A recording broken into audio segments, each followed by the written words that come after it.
and welcome to Talk Nerdy. Today is Monday, April 29th, 2024, and I'm the host of the show, Cara Santamaria. And this week is our 500th episode. What? Can you believe it? That's 10 years, y'all. Like, I started this podcast in 2014. I'm blown away. So I wanted to do something special this week for the episode. But before we get into that, as always, I want to thank those of you who make Talk Nerdy possible.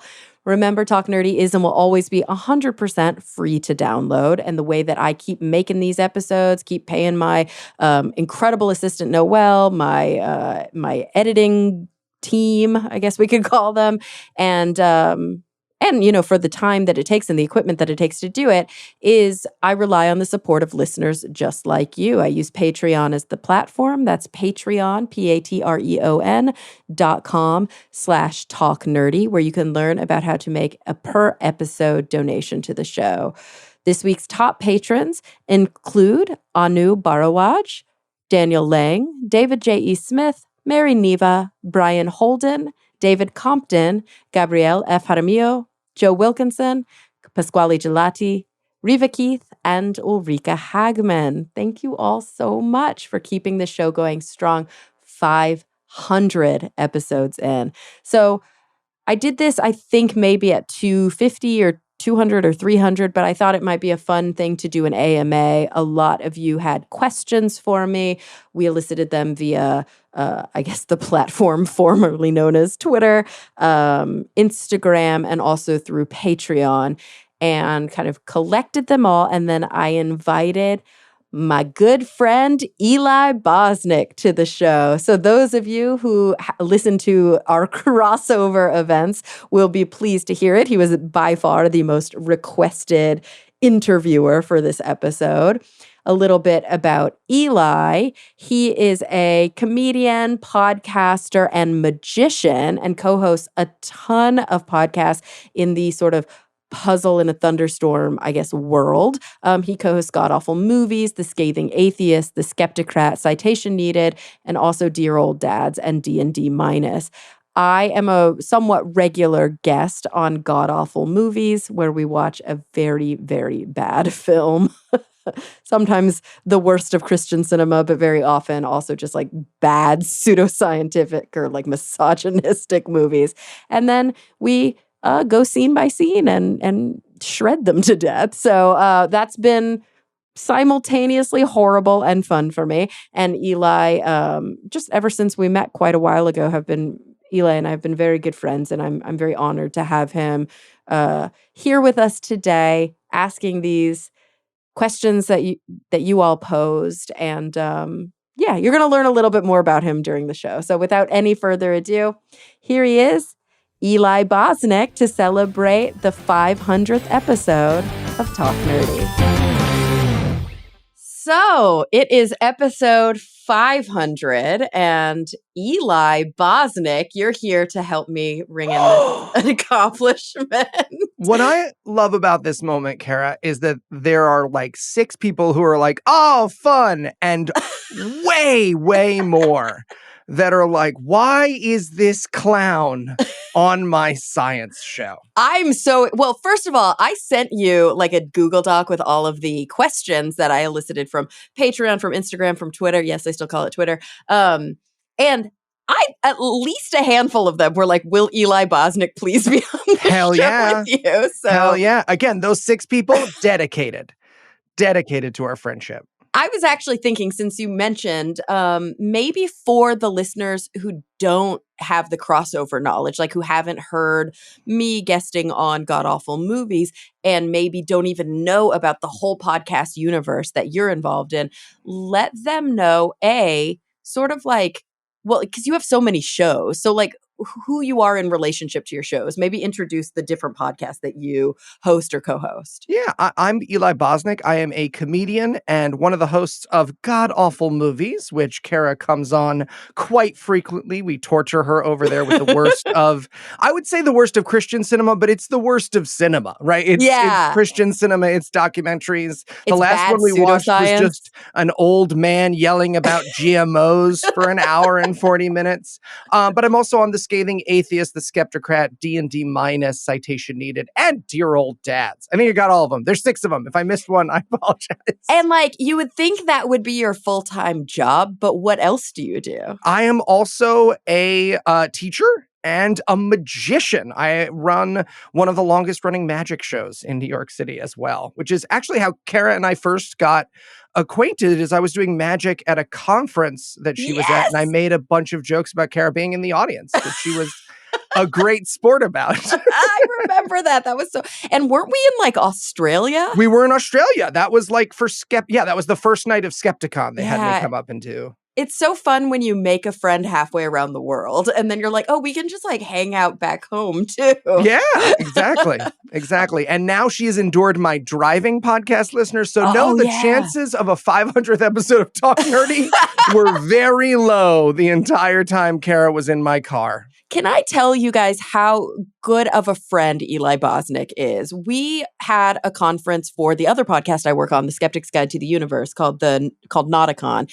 And it was in White Plains, New York, the least accessible place we could have had a conference. Couldn't find the moon, so they went with White Plains, New York. And Eli kindly, agreed to be on our panel. But the first day of the conference, or I guess I should say when I flew into JFK, he came from his home in Jersey, picked me up, drove me to White Plains, dropped me off at the hotel, turned around and went home. The next day, he drove to White Plains to be on the show. The next day, he drove to White Plains just to pick me up from my hotel and drive me back to JFK. That is a friend. That's a friend, folks. That's a friend. I mean, if you consider how much time in my vehicle Kara then spent, the friendship is mutual, all right?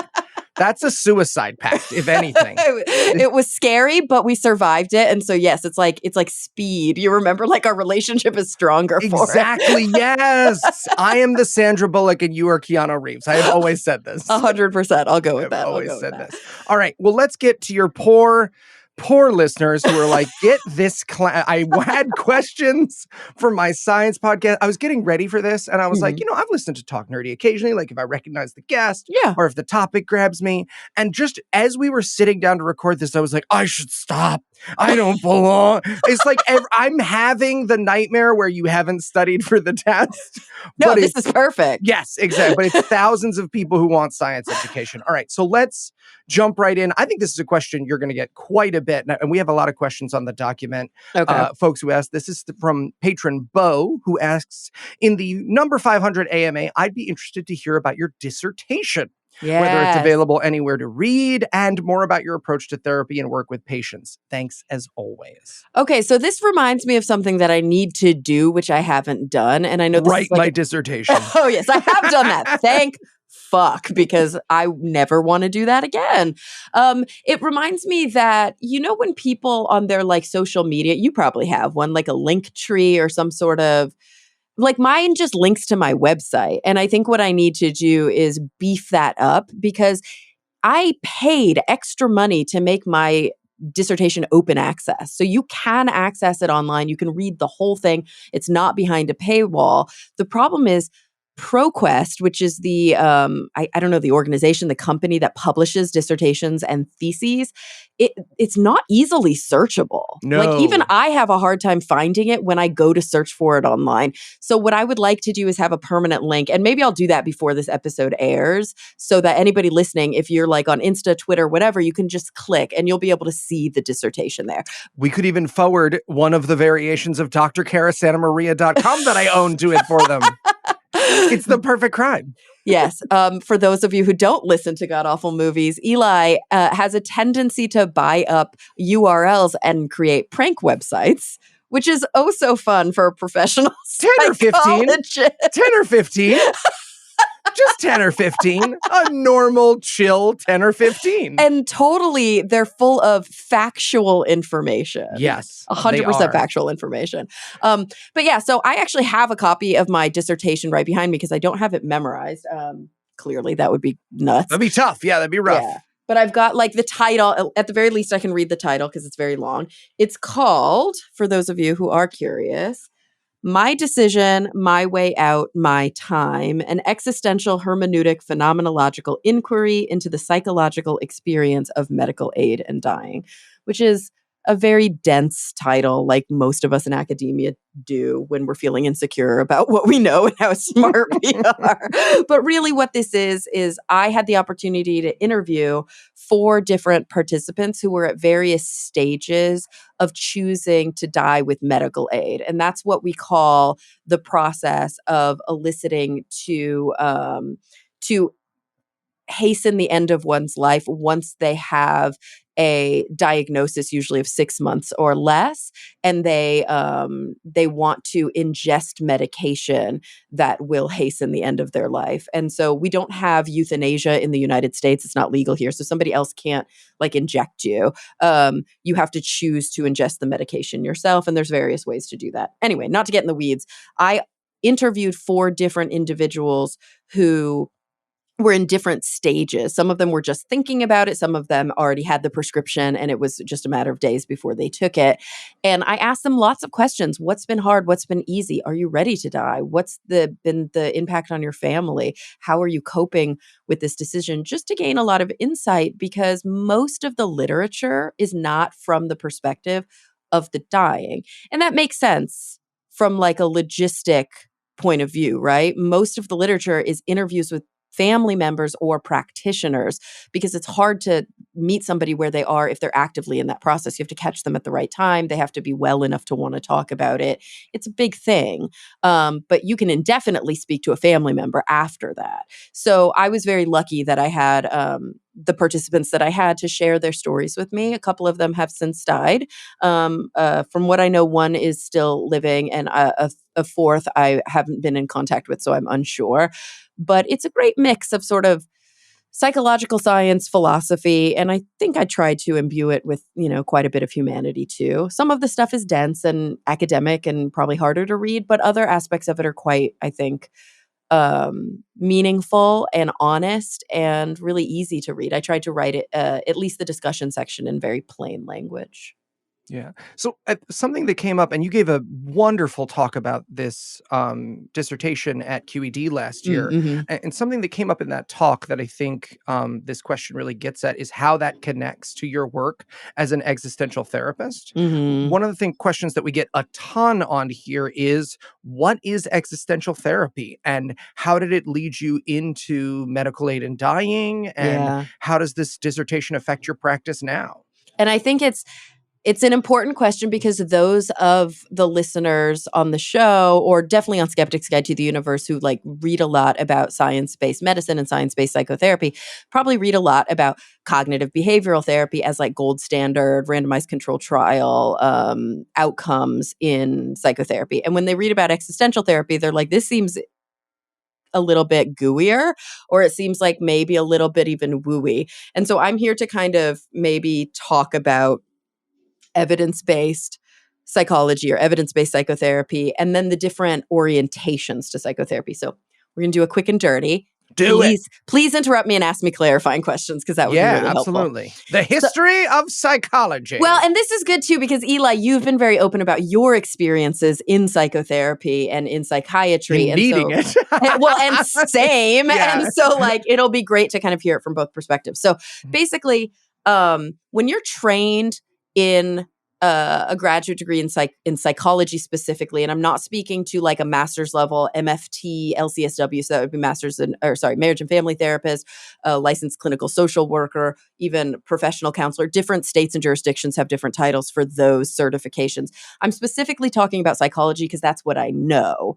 When you get a PhD or a PsyD in clinical psychology, there's sort of a distinction made between the interventions that you learn. So a lot of what you do is either assessment or intervention, right? Assessment is like psychometric tests to try and diagnose or to figure out what's going on in somebody's brain in the case of neuropsych assessment. And then there's intervention. So that's like therapy. And there's a big difference between what we do and how we, quote, conceptualize cases.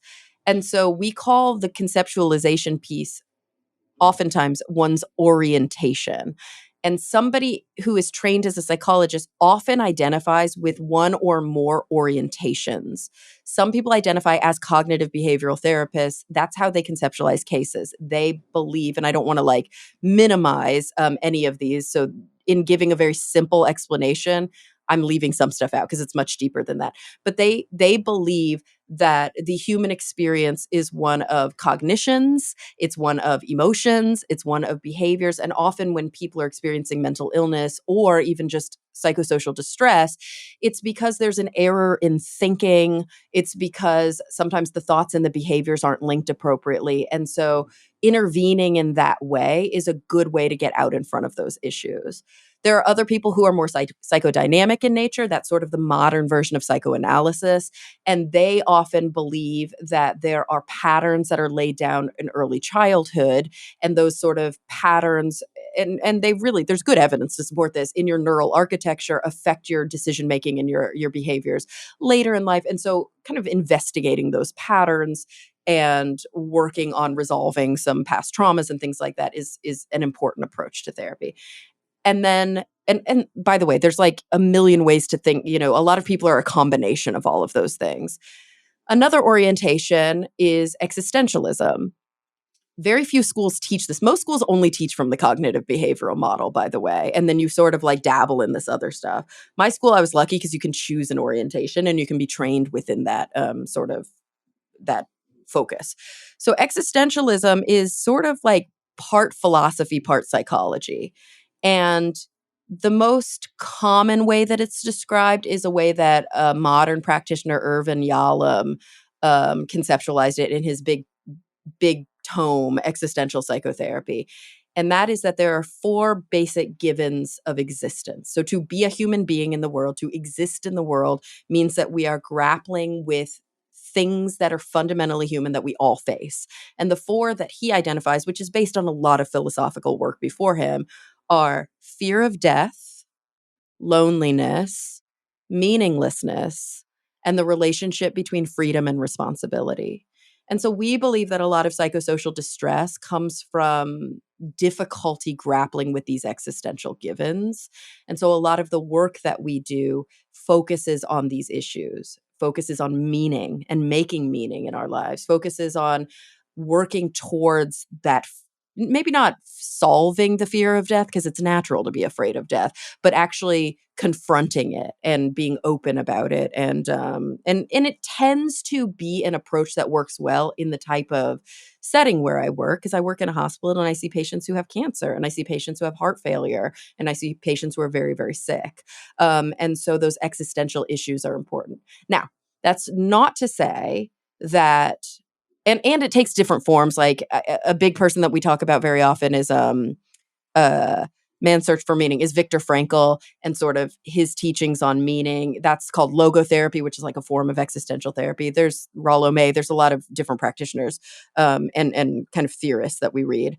But that's not to say I don't use CBT all the time. I do. When I'm working with clients, obviously we work on like grounding techniques and mindfulness techniques and different ways to cope with acute anxiety, to cope with negative, or maybe I should say unhelpful thought patterns in depression and things like that. If I work with somebody with severe mental illness like schizophrenia, bipolar disorder, I'm going to be utilizing a lot more of these concrete measures. But very often with patients who are nearing end of life or who are even just grappling with a new diagnosis, even if they're not actively dying, they have existential questions and existential, concerns.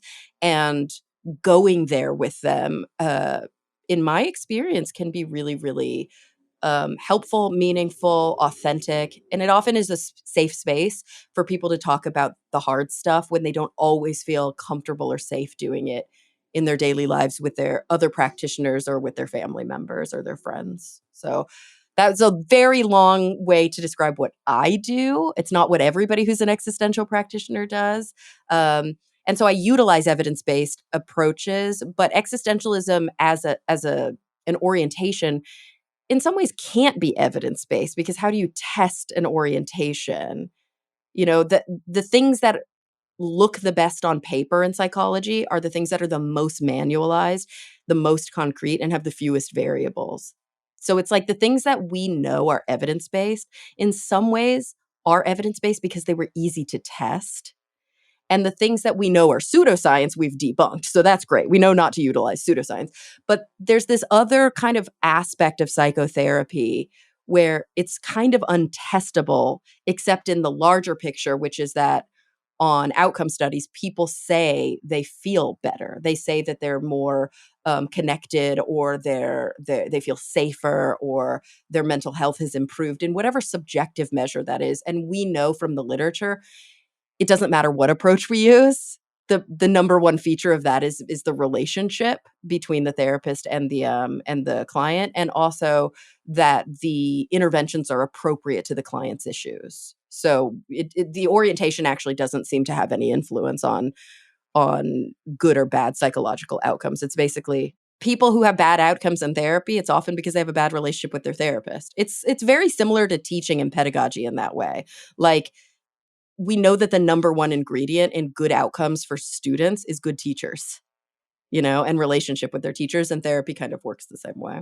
Yeah, and I also think, if for those at home who haven't been through ACT or CBT, one of these, T ending therapies, the idea of philosophy coming into therapy can be very confusing, Right. right? Because I think very often laymen, and I count myself among this, we sort of have the pharmacological model, Yeah, right? like the Which medical is, model. right, Mhm. you'll give me a pill and that'll Mhm. fix the thing.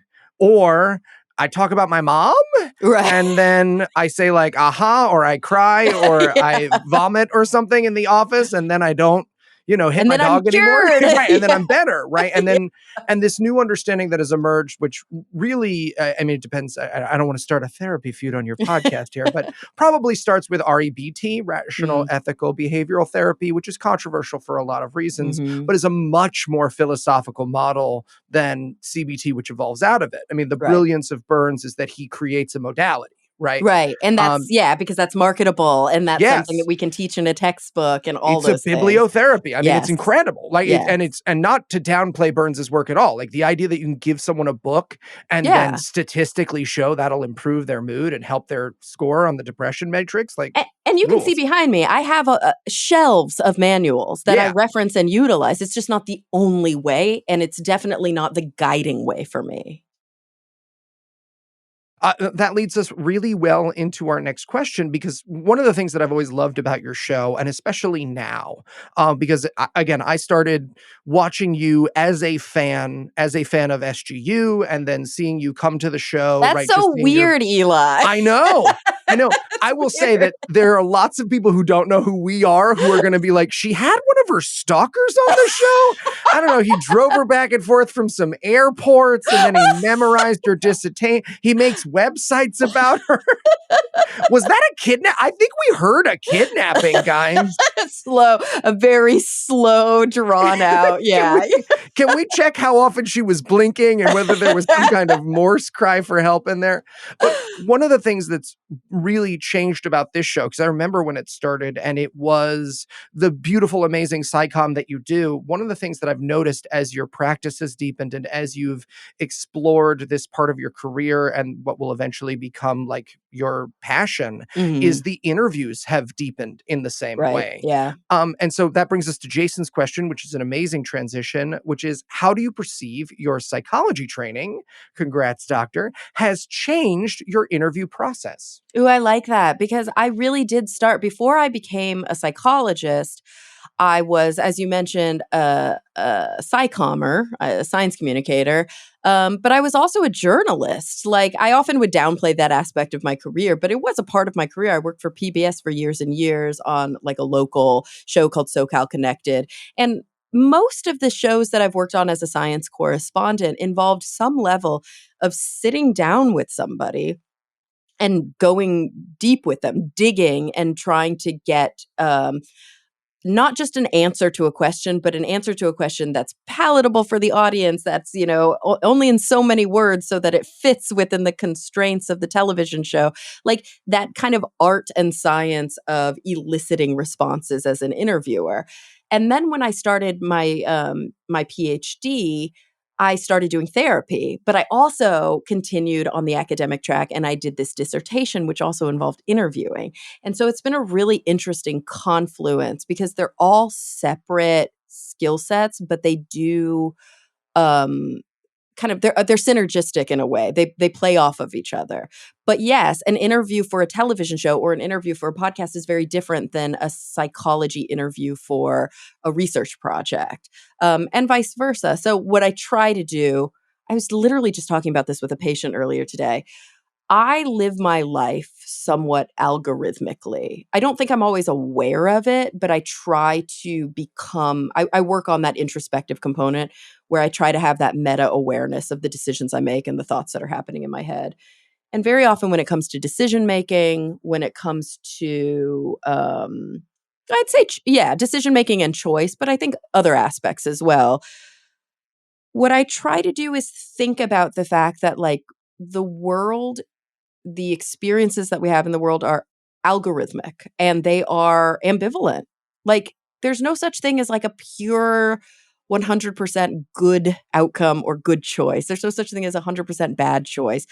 Morals, values, everything is a risk benefit analysis and it always nets out somewhere in a dialectic, right? You're never like, okay, I 100% know that this is the right thing and there's no such thing as a wrong thing. And that's why it's easy for me to make this decision. That's just not how life is. And so I'm constantly grappling with an algorithm and I'm constantly trying to the best of my ability with the what I have available in my tool belt to make a decision that is the benefits outweigh the risks, right? I see this a lot with my patients who are choosing to stop chemo or who are choosing to go on a clinical trial. Do the benefits outweigh the risks? Am I more interested in gaining more time than I am in these side effects? Whatever the case may be. That's an extreme example. And I don't know why I make that connection, but this question that you asked about how has your training changed your interview process?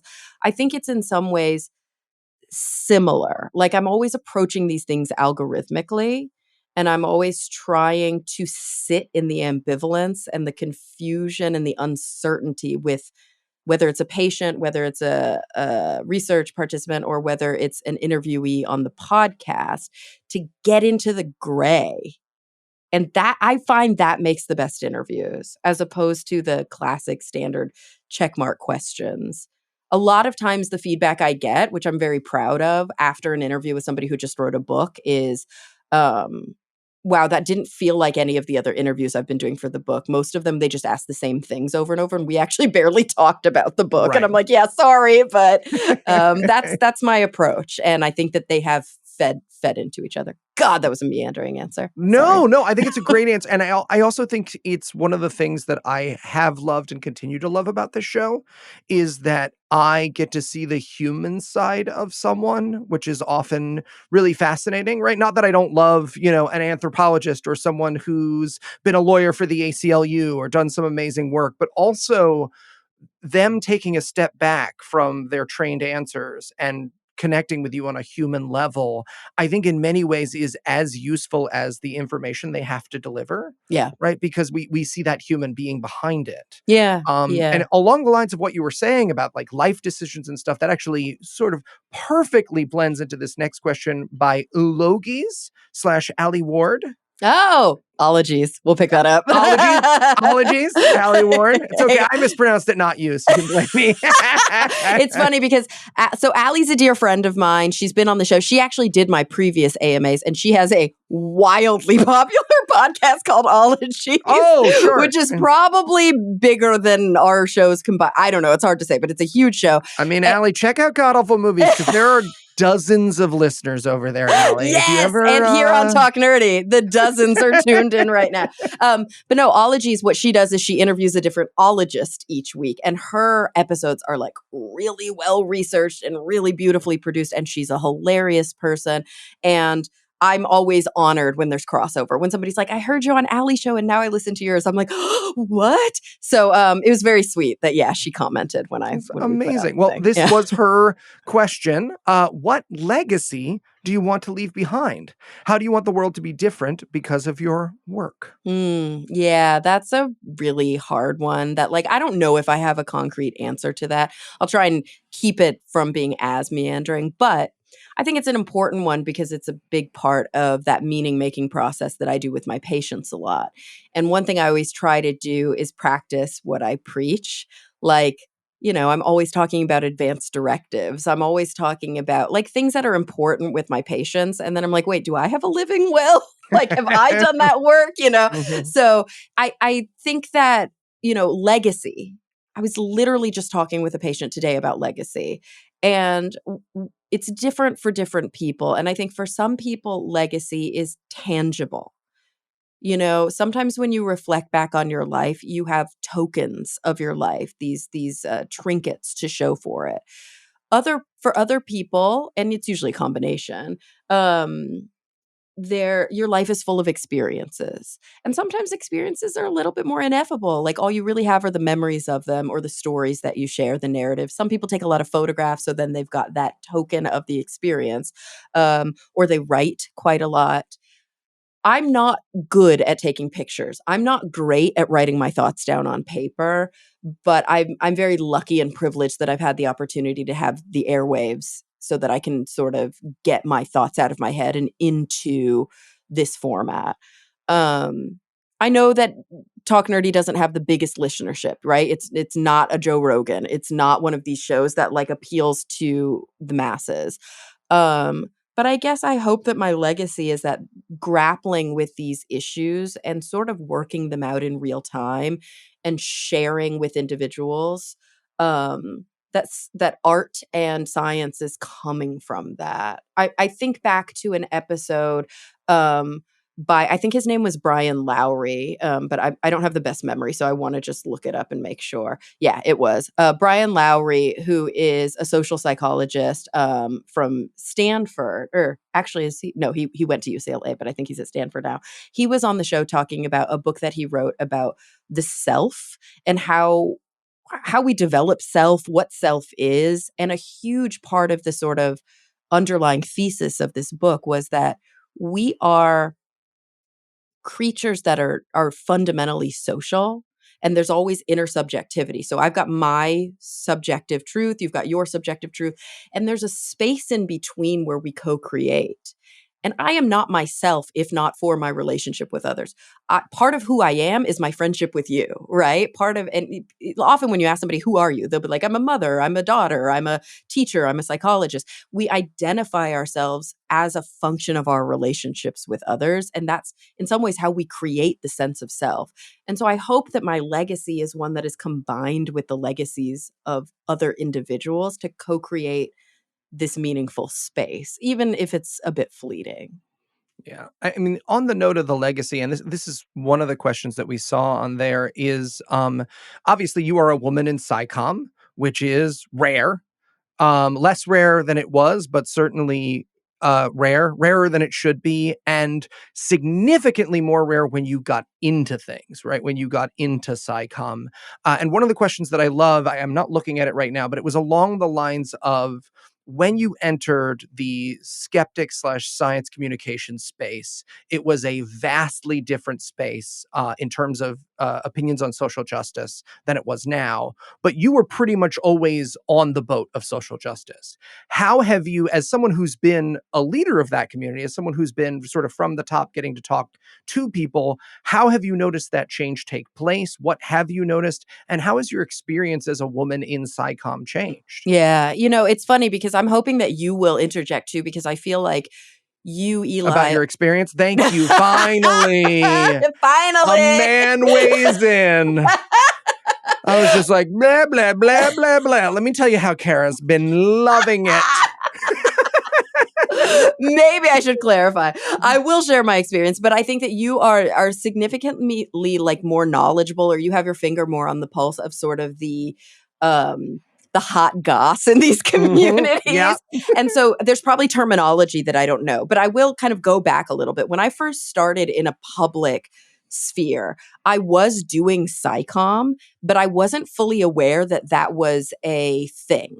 So it was sort of like, I'm doing a thing that I'm interested in and I have a platform, and like at Huffington Post, they're letting me write and they're letting me make these videos, but I didn't know there was a whole community around that. And because I had publicly spoken about being raised Mormon and being a non-believer, my entree into the world of like conferences, I guess we could say, was actually through atheism.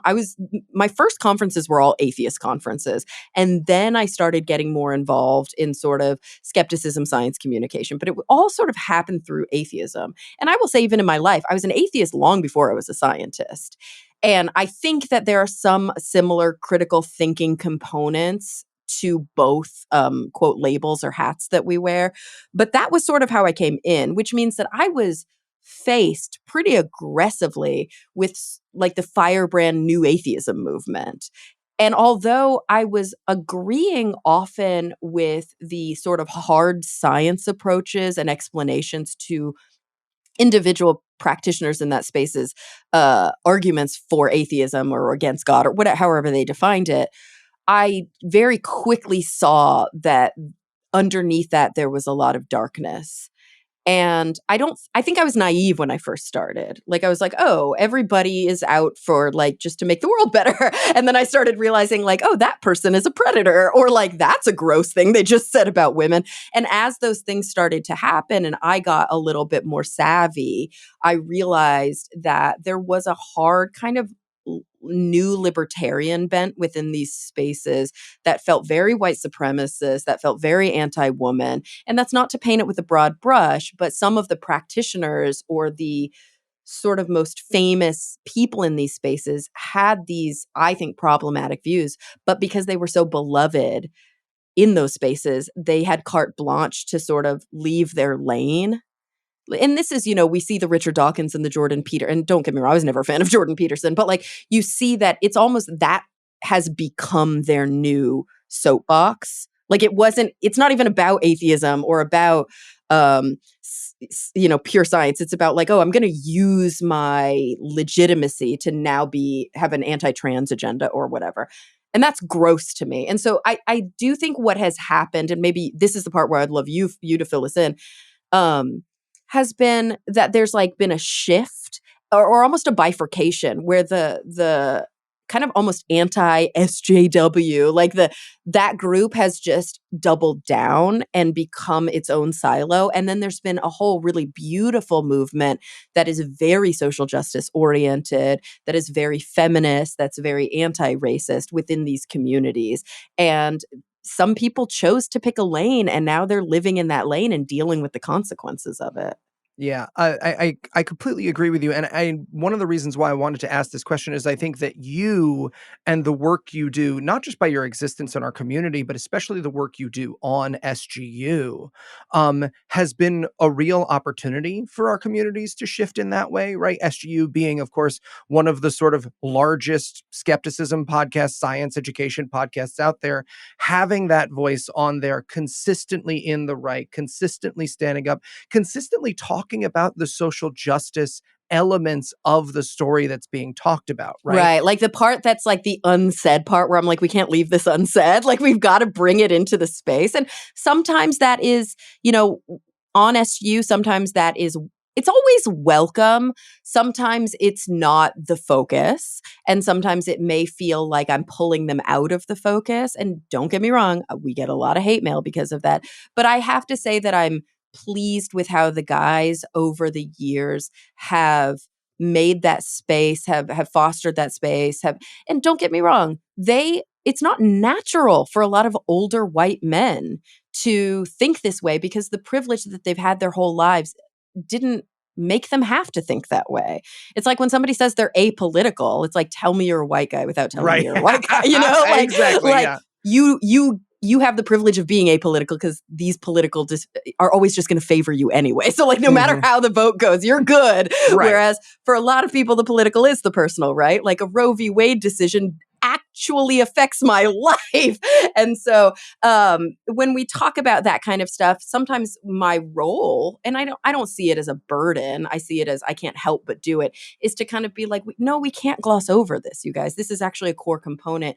And maybe opening eyes. And I think that the good news is, as hard as it often is to be told sometimes that that view is an antiquated view, or like we should probably be working on elevating or evolving that view, there are certain people in my life, and the SGU is included in this, who wants to do better and who is actively working on doing better always. And there are other people who are deeply resistant to it and who like kind of just want to prove to me that the patriarchy isn't real, or that, and that is really frustrating. And I don't think I would be on the SGU if that was ever the way that I felt with them. I don't expect them to have the same social justice views as me, because they're not women, and because they haven't had to live the life that I've lived. Just like I don't have the same always social, well, I mean, I try, but like I can't take the frame of an individual of color who's really struggling. Like I don't have their experience. But part of my practice, and this is part of, I actually got a concentration in social justice and diversity when I got my PhD. That was like it wasn't the focus of my research, but it was a big focus of my studies, enough that sort of like a major, like I majored in that, if you want to call it that, in clinical psychology, was in social justice and diversity. And a big part of that is saying, I'm an anti-racist white person.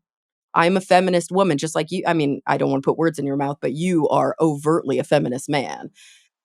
And so, it's like, it's a practice. It's not something that necessarily comes naturally. I think by virtue of my social status or standing, I came into this movement with an awareness of certain things because of my life experience. But that doesn't mean that I haven't had to continue to work. And there's sadly a lot of people in the movement who refuse to reflect on those things. And I think that's the problem.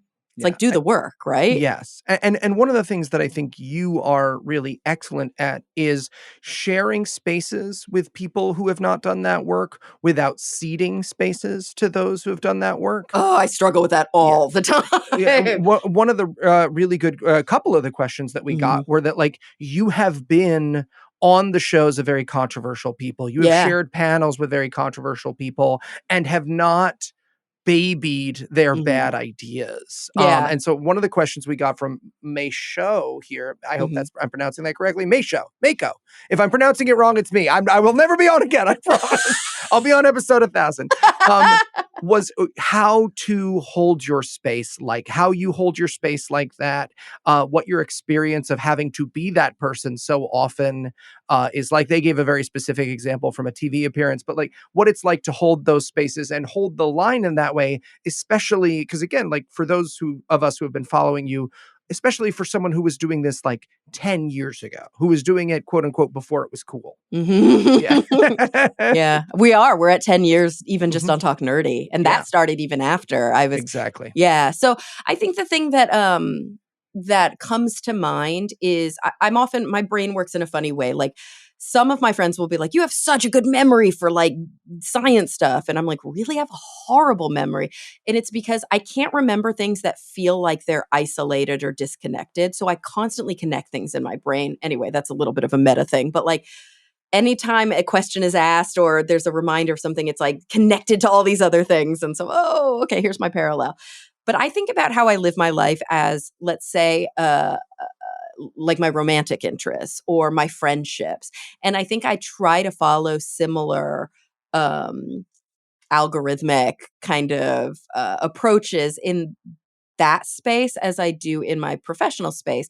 And actually, interestingly, I was just talking with a friend the other day about how sometimes our skills in certain aspects of our life harm us and other, like the things that make me, I think, a relatively okay scientist are some of the things that make it not always easy to relate to another person in a relationship, because I'm really critical and I ask a million questions and I'm not willing to accept, just like, but why, but how? And they're like, oh my God, like, why are you questioning me? And it's like, no, it's not personal. This is I'm just very curious.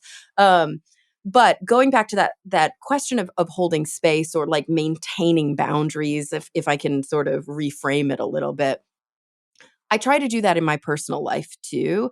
And it's a constant game. I have friends in my life who are like really into pseudoscience. And there are times when I know that that's not my battle to fight.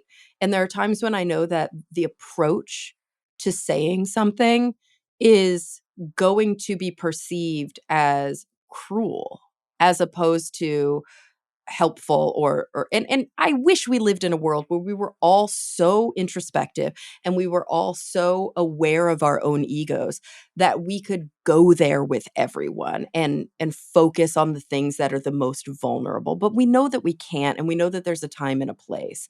Um and I hate having to manage the egos of men. Don't get me wrong. And there's certain times where I'm like, I'm not doing it. Right. Like when we did this show in Texas for the eclipse, a man came up to us and was literally like, Kara, I sent an email. Did you get this email? And I'm like, I don't know. We get a lot of emails. And he's like, I just really need to reinforce to you that you interrupt Steve a lot.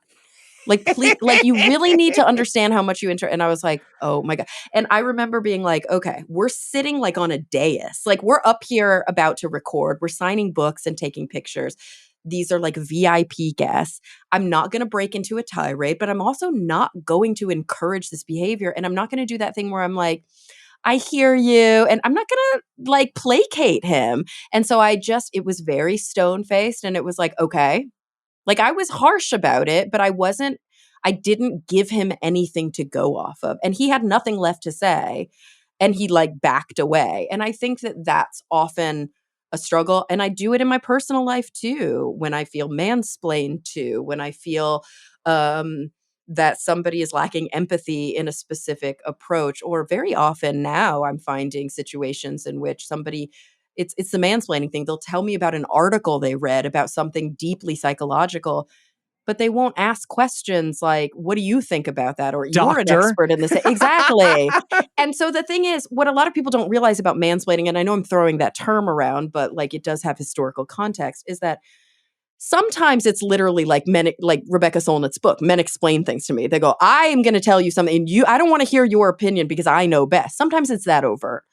Other times it's, let me tell you this thing, even though I know that you have expertise, and I'm not going to invite you into the conversation. So now the onus is put on you to have to push back against the thing I said, which is not always safe. So now I feel a responsibility to say respectfully, I actually know things in this space. And I read that same article and I think you might be misinterpreting it. And here's my take.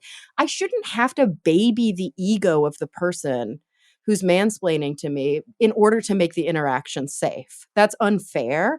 And so, like, that is another version of mansplaining that is, I think, more pernicious. And it's something that women deal with a lot. And I think men don't realize it's happening because they're like, no, I preface this with, I don't really know. And, tell me if I'm wrong, or like, maybe I'm not right about this. But they didn't actively invite me in a safe way into the conversation. They just like bombarded information at me. I know I'm going on a big tangent. No, it's actually right on the money, because one of the things that I admire most about you, and as someone who's sort of gotten to be around you and watched you interact with listeners and readers and folks who enjoy your content, is you are incredible at educating without coddling Right. or dismissing. Right. Right. And which are the two sort of ends of the spectrum when it comes to our profession. Right. Because there are very, very smart people in our profession who someone comes up and asks a question and they're incredibly condescending and dismissive. Right. Yeah. And like I was standing there at Nauticon while you had a 45-minute conversation with someone about what therapist their daughter should try out. Right. Like, and with her whole heart. Right. Not looking at me like, get this lady out of here. She could not have been less interested in that her Thai food was getting cold. Kara was going to hear this woman and be her, and it's beautiful. Like I am jealous of it and I admire it tremendously. And then on the other side of the spectrum, I do see you hold ground, which again, as a straight white man, I cannot fathom having to do in the ways that you have to do it. Can I give you an example of the holding ground? At the same conference, a man came up to me and was like, I just have to tell you, I'm a father of daughters. And I was like, okay. And then he was this is not going to go well. I know. I was like, uh-oh. He was like, I just have to tell you, when you were really open about your lady parts and all your lady problems that you were going through, and like and you could tell he was uncomfortable, even like he didn't say, and I was like, cervical cancer. Like I was very he was like, I was just really impressed with how the guys on the panel really handled it. how they like support, how they weren't like freaked out. They gave you space to talk about it. And I was like, are you fucking out of your mind? Like, Right. I remember being like, I was straight up. I was like, do you understand how insulting what you're saying to me is? Like, first of all, I wouldn't be on the show with these men who I consider my brothers if they weren't like that. Why would I stick around? That's the bare minimum, is when your dear friend, who you consider a sister, is going through cervical cancer saying, hey, do you want to share that on the show or do you not? And if you do, how can we support that space? Like 100%, that's the bare minimum. And I'm not going to fucking applaud them for it. Like, and don't get me wrong, they were amazing. And they did send me like these care boxes and check in on me and gave me a lot of space away to heal and all of that. But that's not what he was pointing to. He was basically like, I was impressed that they weren't grossed out by your Right. cancer. They didn't go, ew. Yeah. And I was like, are vaginas. you fucking kidding me? Yeah. Like, and so that's the one end where I was like, no, this is not going to fly. Like, I need to say something, but also it's not my job to teach you. And that's something that happens a lot on the show where Steve will be like, okay, this could be a learning experience. And I'm like, yeah, but I don't want to be the teacher.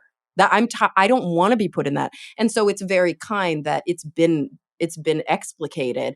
I prefer you step up. And so Steve does that a lot. When somebody says, tell the girl she talks too much, instead of me having to defend myself, Steve will reply, and I'm perfectly capable of that. I'm just exhausted by it. Steve will reply and say, I've actually done an analysis and I say more words on the show than Kara, and like, so, and that's really, really lovely. But on the other end of that, the sort of holding space and the sort of meeting people where they are, I think a lot of that was fostered by my training on my PhD, because one of the aspects of sort of newer wave approaches to psychology, more social justice oriented approaches, and definitely more existential humanistic approaches, is something called constructivism, right? Which a lot of people get eked out by because it's very postmodern, but it's a pretty simple view. It's the view that even though there is an objective reality, we because of the way our brains work, because of our experiences, construct our own reality. And so we all have a take, right? We all have a lens. And when I'm working with a patient, it's not my job to make them see the world through my lens. It's my job to try and hold their lens and operate within their worldview. And I think that way when I do psychom. I think that way when I interview people. It's like, well, where are you coming from? I want to try and I'm never going to fully understand it, but I want to at least exercise empathy in our interaction so that I can see where either the sticking points are or I can see where the profundity is, and we can connect on those levels. You're never going to meet somebody who's 100% where you are with everything. So why focus on the places where you're in conflict and like push push push? Why not focus on the places where you have common humanity and where there's actually a lot of beautiful meaning making that you can do? And that tends to be even with fans, right? Like that tends to be my approach, is kind of like, oh, let me try and hear where you're at. And actually, I will say, I think that skill first started to become developed for me when I was teaching. And you probably have experienced this a lot. I used to teach bio lab, I used to teach Psych 101. And I would see kids come from lecture. So they saw the professor in lecture, and then they came to lab where I was like a TA because I was working on my degree, where they're supposed to actually do the thing that they just learn. They just learn the thing theoretically. Now they want to do it practically.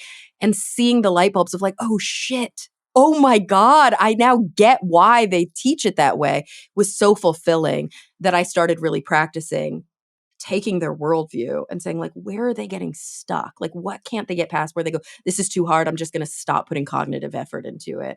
And I don't know, that I think that was kind of the beginning of a lifelong practice in that type of empathy. I always say empathy is it's not a talent. It's not something you're born with. It's something you'd have to develop and work towards your whole life. It's a skill. Yeah. Speaking of which, and that actually leads us beautifully to the next topic. So, like most PhD candidates, you wrote a book while you were writing a book.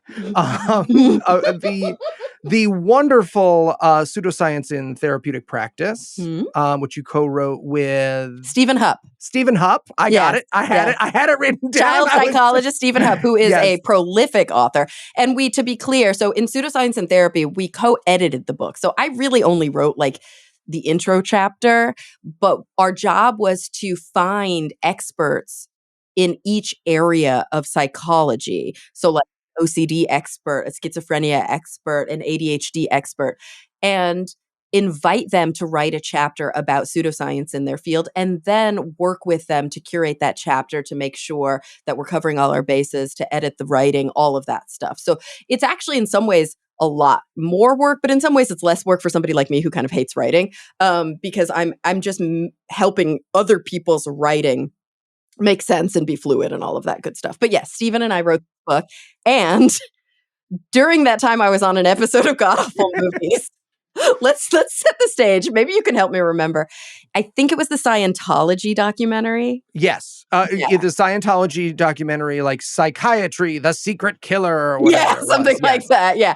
And so in the documentary, they were blaming psychiatry for everything. And it became an inside joke because it's like they blamed like the Taliban on psychiatry. 9/11, yeah. Yes. And at one point, we're like, they're not going to go for it. And then they did. And so that became the joke because you were like, Kara, you're a psychologist. You did 9/11, right? And this big inside joke brewed from that. Eli bought the website. Kara did 911.com. Surprisingly available. Thought someone would have snapped that up, but I do have that one. And so the book came out right around that same time, and I plugged the book, I think, on that episode. So all of the comments on Amazon, all of the reviews, all the reviews 100% of them are like, jet fuel can't burn this book. They're all like, this is a great book in spite of the fact that Kara did 9/11. Yeah. One of the questions we had is, has Stephen commented on that? Like, has Stephen reached out and been like, hey, girl, first of all, no. And we just got like our last royalty statement. Like, I know that here's the thing. I think he listens to SGU. I don't know if he listens to God Awful Almost Movies. certainly not. So Poor thing. I have no idea if he's just really confused or if he's up to speed on the lore and was like, I don't, whatever. Like, whatever. Sure, whatever gets those iTunes reviews. Whatever gets it up there. It is hard. That's an academic book, right? It was like Cambridge Press. It's the type of book that people buy.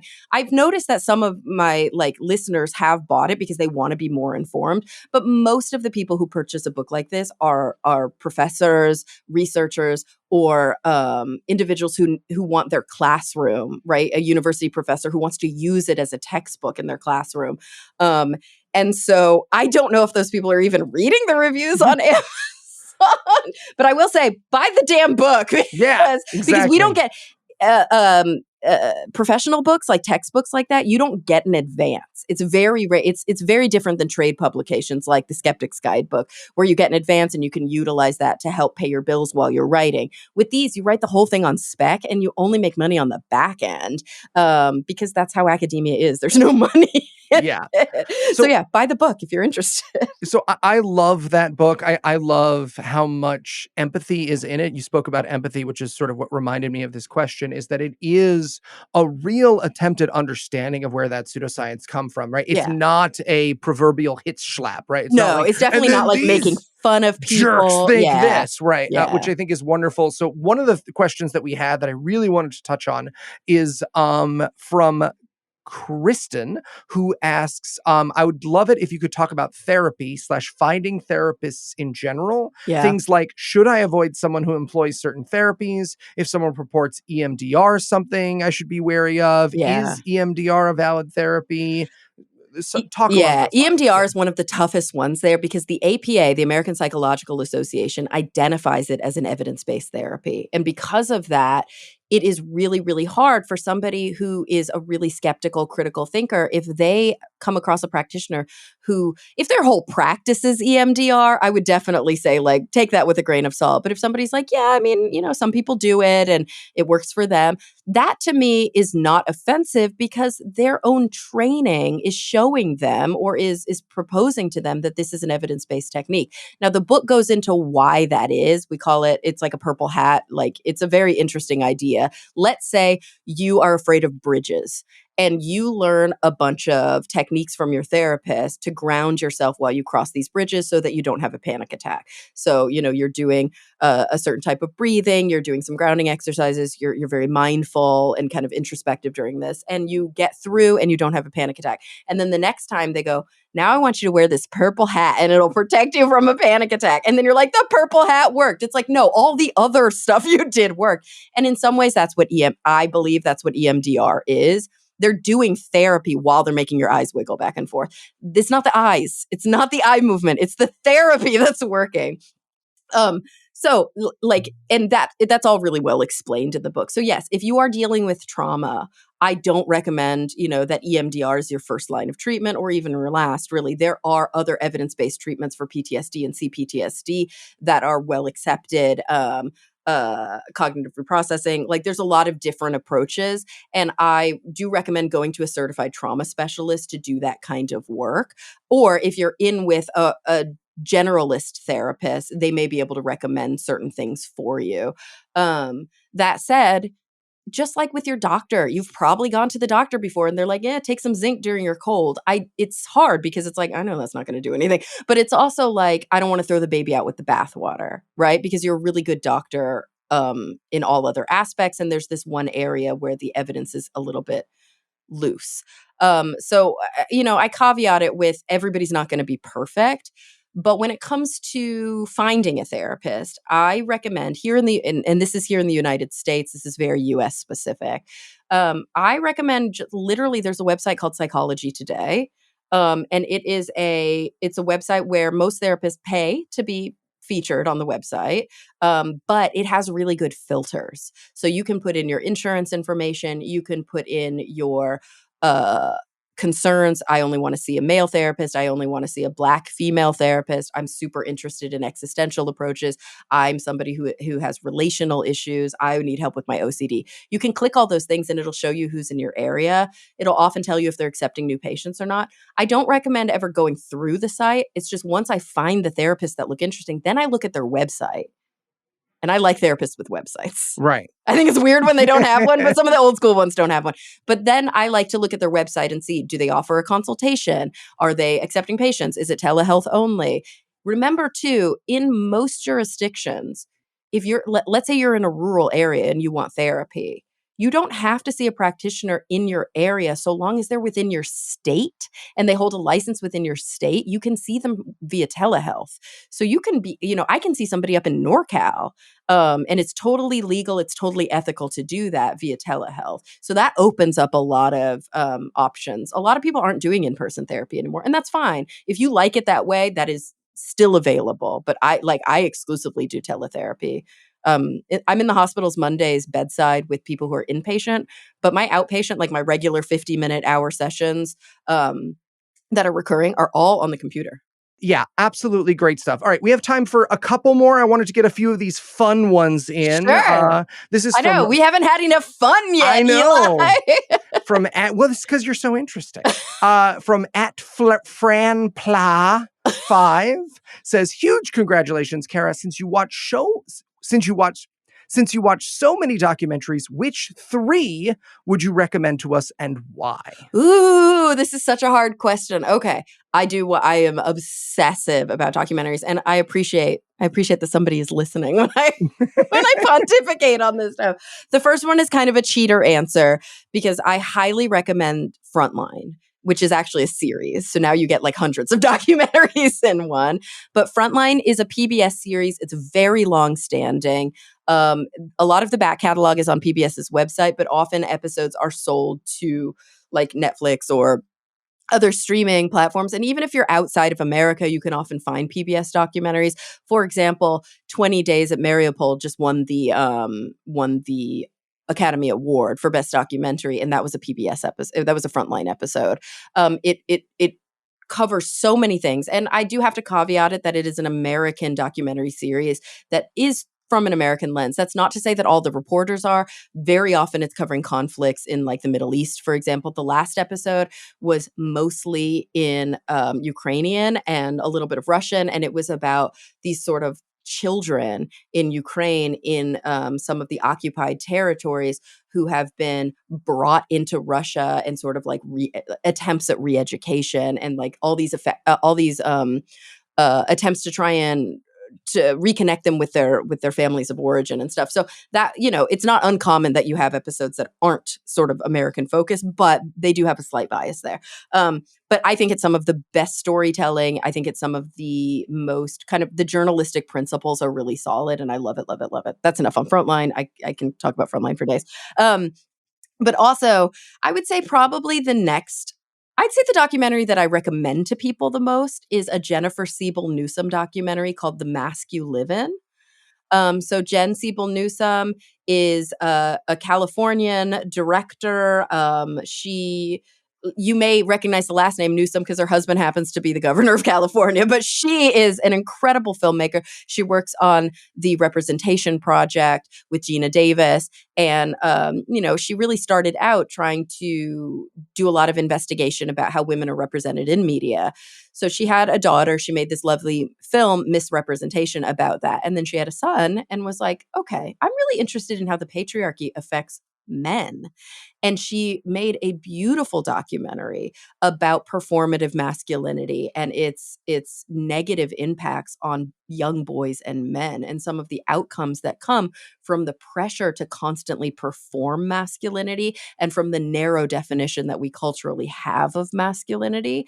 And it's a beautiful documentary. She visits boys that are in a juvenile lifers program at San Quentin because they committed violent crimes, often murder, when they were underage, but they were sentenced to life as an adult. She talks to a lot of like football coaches, a lot of psychologists, a lot of individuals, and it's stunning. For some people, it reinforces what they knew. For a lot of women that watch it, they're like, like nodding vigorously. But for a lot of boys and men, it's a very confronting documentary and it sort of holds up a pretty harsh mirror. And I think that's important. But also for a lot of women who haven't thought about those things. And I would sort of put that in the same camp as oh gosh, what's the one? I think it's also a misrepresentation documentary about like unequal divisions of labor, like emotional labor that women often carry. Uh, I'm just blanking on the name. Documentary. I think I'll find it pretty quickly with that. Emotional labor, fair play. So I put it in with like fair play, which I also really recommend to people as kind of a modern documentary that's based on Rodsky's book. But I would say the third one that I would recommend, which is a very different documentary, is called God Grew Tired of Us. It's old. It is, let me see, it's from 2006 and it is an independent documentary about the Lost Boys of Sudan. So during this like horrible war, a lot of young boys left Sudan on foot and walked for so many miles to these refugee camps. I think they were mostly in Kenya. And different countries work to try and grant asylum to these boys who had no prospects anymore. And this follows a group of boys who came to America and the struggles to adjust to life. Some of it was like beautiful and interesting. It's like the first time that they had, electricity and the first time that they had ever been able to use like an electric stove. But then it also shows sort of the breakdown of the unit and how they're expected to work all day to make enough money to just sleep at night and how they're like, I don't understand this lifestyle and this culture. They're all given these individual apartments, but they sleep together in the same apartment because they're like, why are we all separating ourselves from each other? And it's a really, I think, beautiful example of empathy of a lifestyle that many Westerners have never experienced. And it really gets deep into the humanity of these boys. And some of them struggled and they struggle with drugs and they struggle with homelessness. And some of them, utilize their platforms and they become diplomats or they are able to bring a lot of resources back home and go back home. So it's very slice of life, but I think that it's an affecting documentary and I recommend it to anybody who is interested in that story that maybe they don't know about. Yeah. Wonderful. Wonderful recommendations. All right. Mm. Another fun one here. Sea Cherry Black wants to know, got any new ink?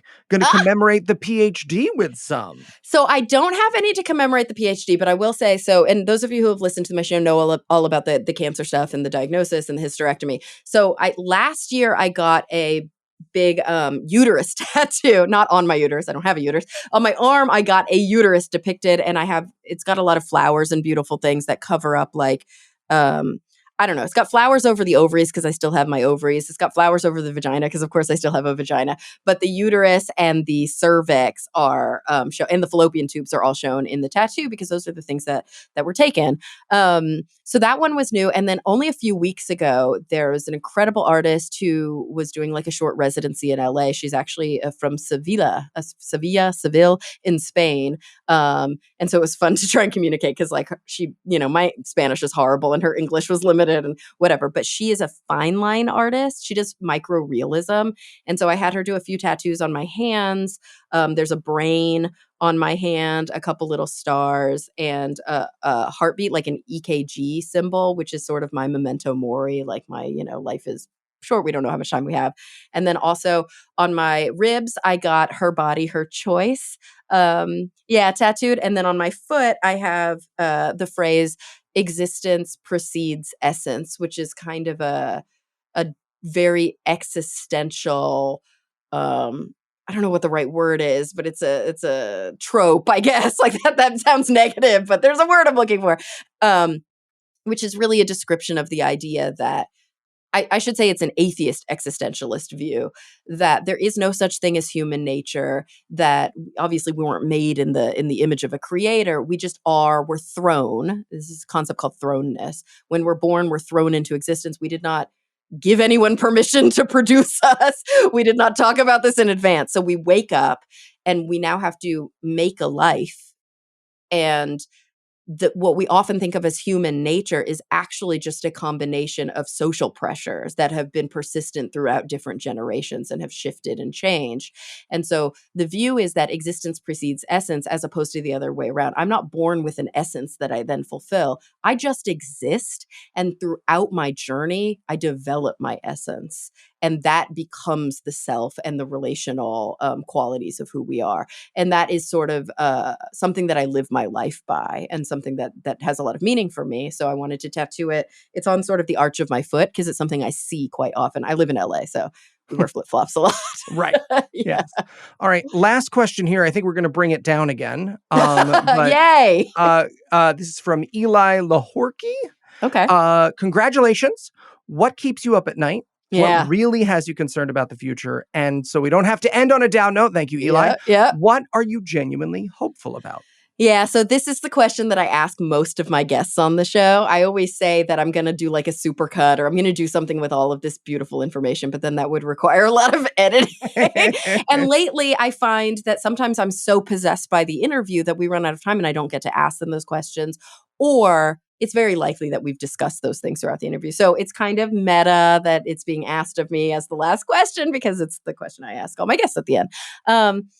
And honestly, I didn't do any preparation on this, so apologies if I'm meandering a little bit. But what keeps me up at night, the thing that I struggle with, cynicism or pessimism about, I think there are the pat answers like climate change or like lack of regulatory oversight of certain technologies.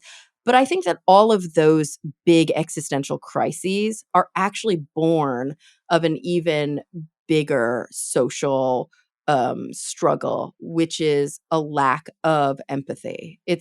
And I think that if we all practice taking another one's worldview in a truly meaningful way, we would have less war. We would have less conflict. We would have, like, climate change. I'm not saying that we wouldn't be doing the things that cause climate change, but I think with more empathy going into our political decision making and our policies, we would be exercising foresight. If we had, if we actually exercised empathy when we made these decisions, we'd be thinking about future generations, and we would even be thinking about ourselves in 20 years and our neighbors who are less fortunate or more vulnerable. Like, very often we don't think about places in the world where our plastic waste is washing up on the shores. We don't think about places where climate change, we always talk about when it reaches our shore. It's actively affecting people now. It's producing climate refugees now. And I think that almost all of these big critical societal ills do come down to something as simple as kind of a non-empathy epidemic.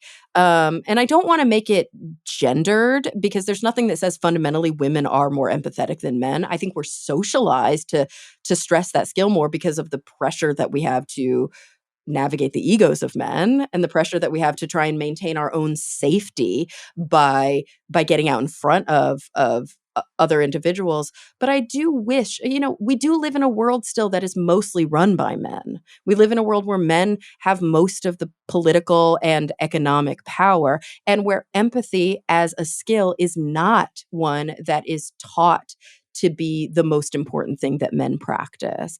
Compassion, empathy, deep, very human emotions and skills are seen as feminized in our culture. And even though there's nothing feminine about it, it's fundamentally human. Because they're seen as feminized, they are contrary to the performative masculinity, and therefore are things that these people in positions of power don't exercise. And so it's heartbreaking to me that with something as simple as a deeper exercising of empathy, I think that a lot of these problems might be mitigated. So that's the thing that keeps me up at night. The thing that makes me hopeful is it's the quote from MLK. It's that the moral arc of the universe is long, but it does bend towards justice. And we have these moments where Trump may be our next president. Like, we have to be realistic about this. And it's horrifying and it's easy to hide under a rock, or where, the realities of climate change are absolutely real and they're absolutely devastating, where the news is, the horrible genocide that's happening right now in Gaza. Like, these experiences make it very hard to not become cynical and to not go numb. But what always gives me hope is the fact that Trump was a direct backlash response to Obama. Like, we know that is why Trump is because the white supremacists felt their grip slipping and now they're trying to push back. It's the same thing with what's happening in Gaza, I feel. The people rose up, and the people were not going to stand for it anymore, for this like settler colonialism. And sadly, that gave more empowered people the, I guess, ammunition to do these horrible atrocities. But it was a direct reaction to a sort of Arab Spring. And so very often when we see tragedy, especially geopolitical tragedy, I try to remember that happens as a reaction to progress. And that movement towards progress will keep happening, but it happens in fits and starts. And sometimes it is 3 steps forward, 2 steps back. But that kind of unrest and that kind of conflict is usually because progress is happening, and it's scaring the living shit out of the people that have power, and they want to try to tamp it down. And so that gives me hope, is that the voices of the voiceless are still really fucking loud, and it's our job to listen to them.